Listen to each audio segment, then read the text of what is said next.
Komando Aksi Pengganyangan Malaysia karena dijajah oleh imperialis. Soekarno, sang presiden pertama, menjadikan anti-kolonialisme sebagai napas politik luar negerinya. Baginya, setiap jejak kolonial adalah ancaman yang harus dihancurkan. Lahirnya Federasi Malaysia pada 1963 justru dipandang Soekarno bukan sebagai kedaulatan baru, melainkan sebagai proyek neokolonialisme Inggris. Bayangkan, sebuah perang proksi yang membentuk sebuah bangsa, namun nyaris terlupakan. Selama bertahun-tahun, darurat Malaya berkecamuk. Dikenal sebagai pertempuran antara Inggris dan gerilyawan komunis. Tapi tahukah kamu, Indonesia ternyata memainkan peran mengejutkan. Baik terang-terangan maupun diam-diam. Langkah mereka tak hanya memengaruhi jalannya konflik, tetapi juga meninggalkan jejak mendalam pada politik regional. Hingga warisannya masih terasa sampai hari ini. Di balik hingar-bingar perang dunia dan konflik besar lainnya, ada satu perang brutal yang sering terlupakan, Darurat Malaya.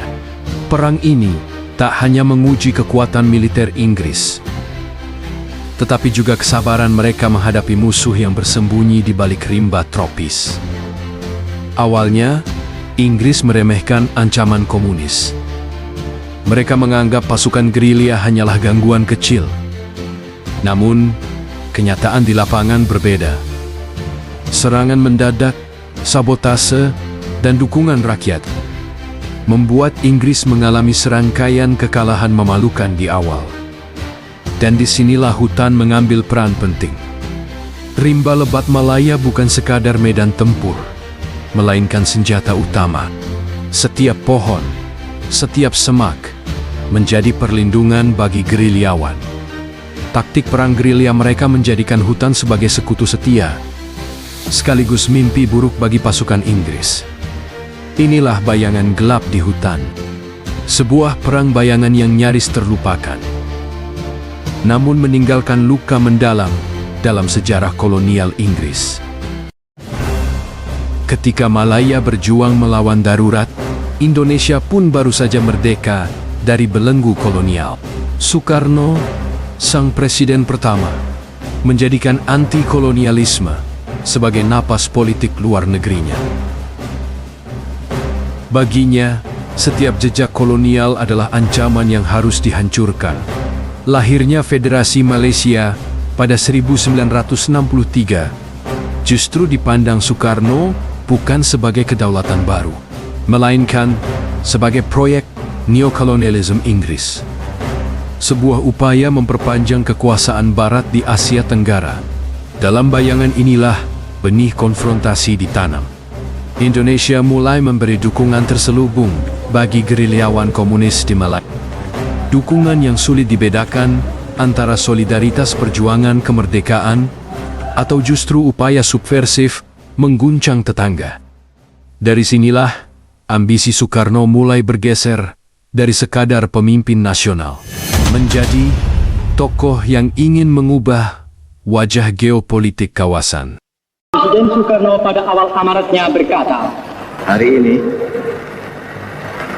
3 Mei 1964 telah berkumpul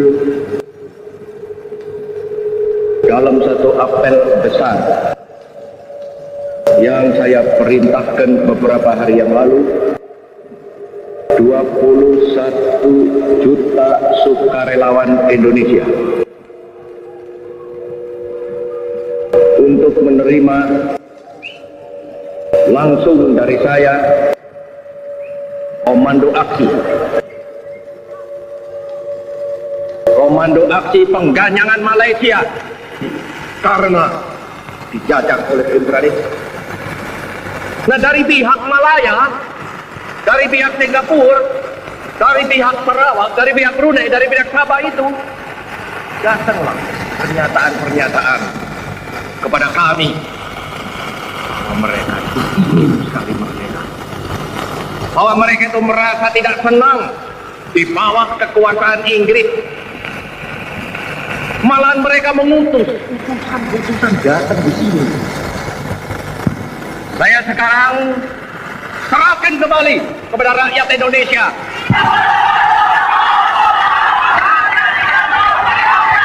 Akhirnya Presiden Soekarno menyampaikan Dwi Komando Rakyat. Dengarkan, Dwi Kora itu berbunyi, Komando Aksi Sukarelawan. Kami, pemimpin besar Revolusi Indonesia, dalam rangka politik konfrontasi terhadap proyek neokolonialis Malaysia yang nyata-nyata merupakan ancaman dan tantangan bagi Revolusi Indonesia, setelah berulang kali berikhtiar untuk menginsafkan pihak apa yang dinamakan Malaysia mencapai penyelesaian dengan musyawarah secara kekeluargaan Asia, setelah nyata pula bahwa ikhtiar-ikhtiar pihak kita ini ditantang dan dijawab dengan sikap-sikap penghinaan dan permusuhan seperti panggilan mobilisasi umum dan sebagainya. Dengan ini kami perintahkan kepada 21 juta sukarelawan Indonesia yang telah mencatatkan diri, perhebat ketahanan Revolusi Indonesia dan bantu perjuangan revolusioner rakyat-rakyat Malaya, Singapura, Sabah, Sarawak dan Brunei untuk membubarkan negara boneka Malaysia.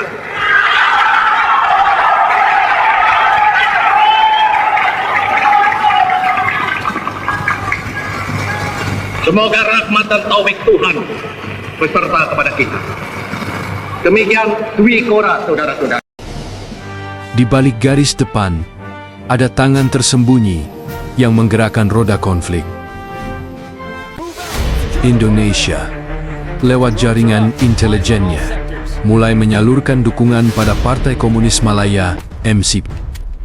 Senjata, logistik, hingga pelatihan militer dialirkan diam-diam ke jantung hutan Malaya. Tapi dukungan ini bukan tanpa tantangan.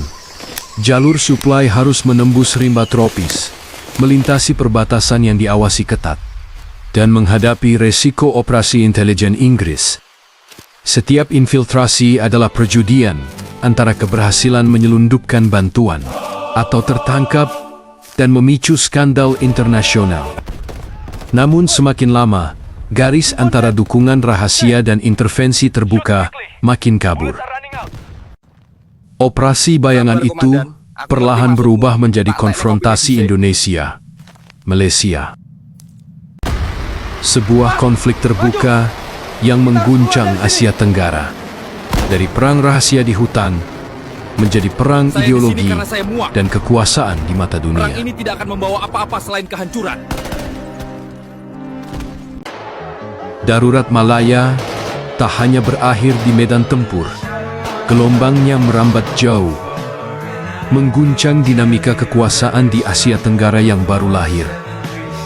Dalam bayang-bayang Perang Dingin, konflik ini menjadikan kawasan sebagai arena perebutan pengaruh antara Barat dan kekuatan komunis.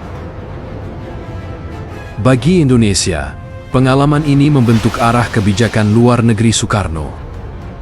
Dari dukungan pada gerilya hingga ambisi memimpin gerakan non-blok, setiap langkahnya dipenuhi semangat anti-kolonial, yang sekaligus menjadi senjata diplomasi di panggung internasional. Namun, riak itu juga menorehkan luka. Hubungan Anglo Indonesia memburuk, rasa saling curiga menebal, dan keamanan regional berada di ujung tanduk. Warisan ini masih terasa. Bayangan hutan Malaya dan jejak konfrontasi menjadi pengingat betapa rapuhnya keseimbangan geopolitik di Asia Tenggara. Sejarah selalu ditulis dengan sudut pandang. Darurat Malaya pun tidak terkecuali. Di Inggris, ia dikenang sebagai keberhasilan menumpas komunisme. Di Malaya, sebagai perjuangan menuju kemerdekaan penuh. Sementara di Indonesia, perannya sering kabur di antara kisah solidaritas dan tuduhan subversi. Namun warisan darurat itu tetap hidup. Ia terus membayangi perdebatan tentang kedaulatan, campur tangan asing, dan pentingnya kerjasama regional di Asia Tenggara. Setiap generasi menafsirkan ulang makna konflik ini, menyesuaikannya dengan tantangan zamannya. Dan di balik narasi besar itu, ada para pahlawan yang terlupakan, serta kisah yang jarang terdengar dari gerilyawan di hutan, prajurit muda yang gugur, hingga diplomat yang berjuang di meja perundingan. Semua menyimpan fragmen kebenaran yang mengingatkan kita. Inilah periode yang layak ditinjau kembali, bukan sekadar sebagai sejarah, melainkan sebagai cermin bagi masa depan.